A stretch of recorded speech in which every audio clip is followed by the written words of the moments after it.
music by ज़ेम मेकॉरी recording studio Delhi DJ Akhilesh Lohan जो बन दुनु बढ़ल रे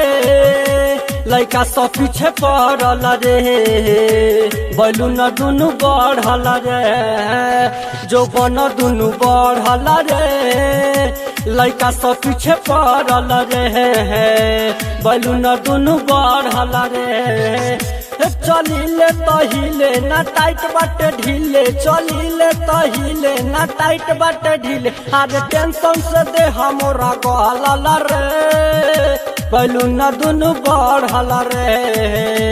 जो बन दुनु बढ़ल रे जो बन दुनु बढ़ल रे डीजे अखिलेश जो बन दुनु बढ़ल रे जब से ही मोरा फड़ल टिकोला पड़ल बलैका सपा छारे केहू छुएला केहू धरेला भइल बा सबके इच्छा रे भइल बा सबके इच्छा रे जब से ही मोरा फड़ल टिकोला भइल बा लैका सब पीछा रे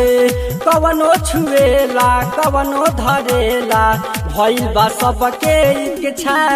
रे देख के जवानी चुएला सबके पनिया रे टेंशन से दे हमरा गहल रे जो बन दुनु बढ़ल रे लइका सब पीछे पड़ल रे जो बन दुनु बढ़ल रे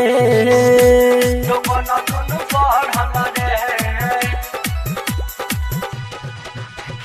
डीजे अखिलेश